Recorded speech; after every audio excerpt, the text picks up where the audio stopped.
Hola, buenas tardes. Estamos en Centro Público. Difundimos opiniones desde El Péndulo de Polanco con... César Callejas. Ese es un libro de ensayos sobre nuestra experiencia como lectores, es decir, ofrecerle a otro compañero lector, a otro amigo lector, que nos ha dejado alguna serie de lecturas durante el tiempo largo ya del deporte de leer. Oye, y como deporte de leer, ¿por qué Cisterna del Sol? Es un verso del Sol de Monterrey de Alfonso Reyes.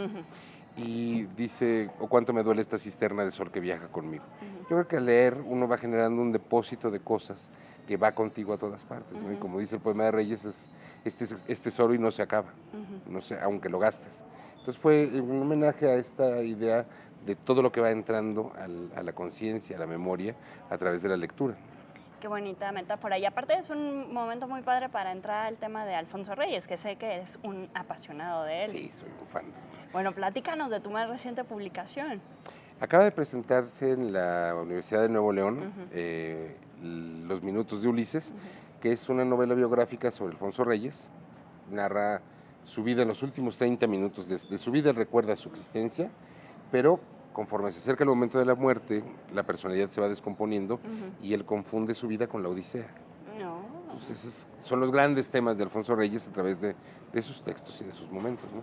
Y eso salió porque, bueno, en la Capilla Alfonsina, yo estudié el taller de letras con Alicia Reyes muchos años, arriba está una cama donde él descansaba después de escribir y es la cama donde murió. Okay. Entonces, bueno, todo el escenario de la novela es ese lugar que yo veía desde donde tenía el taller de escritura y ahí estaba la cama, ¿no? Entonces, hasta cierto grado, Alfonso Reyes es como tu ángel protector de las letras. Algo así, yo creo que sí. Yo creo que todos tenemos un autor que nos escribió aún sin conocernos y bueno, uno tiene la fortuna de poderlo elegir, ¿no? Eso está increíble. ¿Y por qué crees que hoy en día es importante seguir hablando de Alfonso Reyes, más allá de tu apasionamiento personal? Yo creo que Alfonso Reyes tiene por lo menos tres grandes virtudes. Es permanentemente moderno, es decir, siempre contemporáneo, porque toca temas profundamente humanos. Entonces, no son libros que pasen de tiempo. No era un autor de describir el minuto, sino valores, conductas, cosas profundamente humanas y al mismo tiempo muy sencillas. Segundo, que es de una prosa casi perfecta. Y en un momento en que se escribe mucho, pero no siempre se escribe bien. Reyes decía, hay que escribir hasta un recado de cocina, hay que escribirlo bien. Entonces es una prosa tan bien hecha, yo digo que a veces da coraje leerlo, porque dice, ¿cómo le puede salir tan bien las cosas? Y tercero, que es una valoración de lo mexicano frente al mundo. Y eso creo que nos hace mucha falta o nos ayudaría mucho en este mundo tan complejo que a veces parece premiar la pérdida de identidad. En ese sentido, sería muy interesante que nos platicaras tu punto de vista sobre su obra La visión de la náhuatl, que fue como pre a lo que escribió después Carlos Fuentes. La visión de náhuatl es, yo creo que es la primera gran obra maestra de Reyes y es un libro muy pequeñito que te cuenta el mundo prehispánico justo 10 minutos antes de que llegaran los españoles. Pero es también un reclamo del exiliado, él ya acaba de llegar a Madrid, él lo escribe entre Francia y Madrid, lo publica primero en Dominicana, que no pasa nada, y luego lo publica en Madrid. Y te habla mucho de ese sentido de la mexicanidad, pero muy relacionada con la naturaleza, muy relacionada con el uso del idioma y con el encuentro ordenado, digamos, de una cultura que se va generando a partir de esos elementos. Y eso ayuda mucho. Fuentes es hijo del primer secretario de don Alfonso en Brasil. Entonces Carlos Fuentes decía que le había aprendido a leer en las rodillas de Alfonso Reyes, literal. Y cuando él le pide prestado el título, pues sí, hombre, úsalo. Reyes hace un coraje espantoso porque la novela le parece muy fea. Y es obvio, hombre, la diferencia de edades, pero él se da cuenta que es la gran novela de Fuentes. Entonces, muchos periodistas hubo una especie como de pleito en medios que no lo hubo entre personas y Reyes jamás se refirió al punto, ¿no? Ahora, lo sabemos ahora que pudimos leer sus diarios o cosas que se han publicado, pero no hay un punto de conflicto entre ellos dos. Se quisieron mucho. Ya me imagino. Oye, y una pregunta. ¿Cuál crees que ha sido como lo más importante que nos ha dejado Alfonso Reyes Porque a diferencia de otros escritores, que los podemos como sentir como más cercanos, con Alfonso Reyes como que existe esta clase de solemnidad. Sí, yo creo que en aras de hacerle el gran homenaje de sus obras completas, lo que acabamos haciendo fue sepultarlo en ellas. La mayor parte de los trabajos que se hacen sobre Reyes son profundamente académicos y la gente no se acerca. Pues últimamente empiezan a circular ediciones individuales de los libros y eso ayuda mucho. Yo creo que de Reyes esa idea del mexicano para el mundo y del mundo en México es algo que habría que rescatar mucho. Y además romper el mito. Vaya, Reyes es un autor divertido. Reyes tiene libros muy simpáticos, tiene un libro de albures que se llama El Licencioso. Entonces, bueno, eso es algo que la gente no sabe porque hay que buscarlo en el tomo 18. Ah, ok. Y no todo el tiempo se compra uno las obras completas, ni tampoco quiere uno gastar en tabiques de ese tamaño, ¿no? Oye, y entonces en este sentido de las nuevas ediciones que se están haciendo de sus libros, a un lector que no conozca mucho, ¿por dónde le dirías que comenzar? Yo creo que desde luego con la visión de Anáhuac. Ese es el fundamental de Reyes. Calendario, que es otro gran libro de Reyes.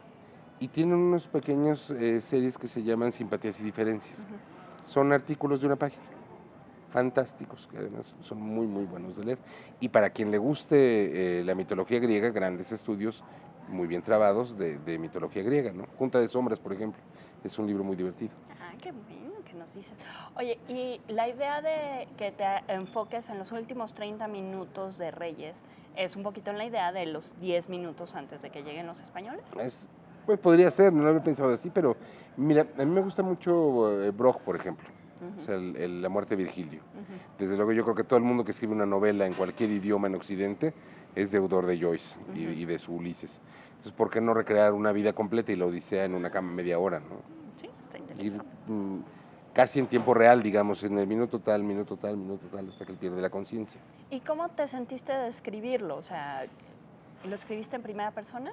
El libro está escrito en segunda persona, en singular, entonces es una lectura, primero yo creo que muy musical, es decir, es una lectura de ritmo, pero también es una lectura muy confrontadora, porque el libro le está hablando a uno y le está diciendo a uno cómo se va descomponiendo la personalidad y los hechos y hablarle a Alfonso de tú, ¿no?